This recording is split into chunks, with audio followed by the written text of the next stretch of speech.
मनभित्र थुप्रै प्रश्न छ, उत्तर सबै बनावटी।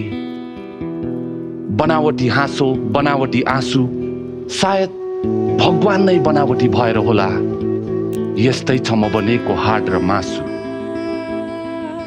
गोधेलु साँझको झिसमिसमा हराए मैले आफ्नो सबै अनमोल चिजबिज। थाकेको मेरो आशा, पाकेको छ कान सुन्दा सुन्दा किचकिच। आज मलाई एकान्तमा भक्कानो छाडी रुनु मन छ।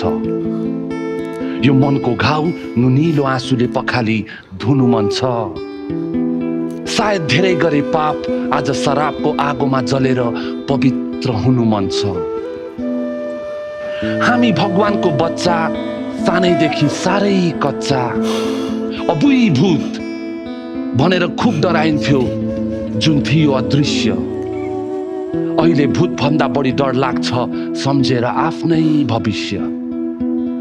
हे दैव भन्थ्यो तिमीले सदैव, सत्यको जित हुन्छ।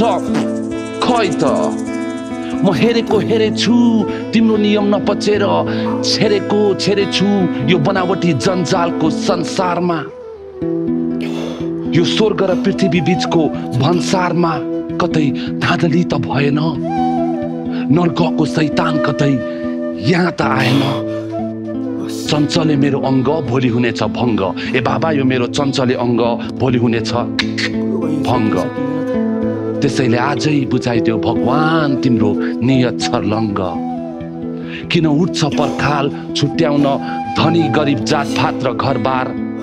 किन चल्छ आफ्नै मान्छेमाथि तरबाल? किन ढल्छ दरबार? यसरी म प्रश्नहरूको जन्जालमा फसिरहेछु हर साल। तर उत्तर सबै बनावटी, तर उत्तर सबै बनावटी, तर उत्तर सबै बनावटी।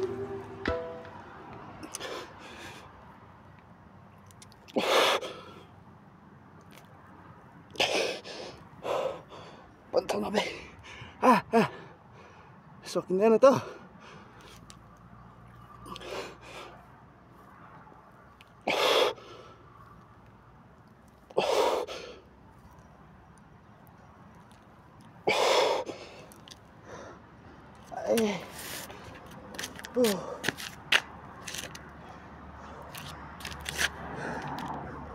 सकिँदैन रहेछ त।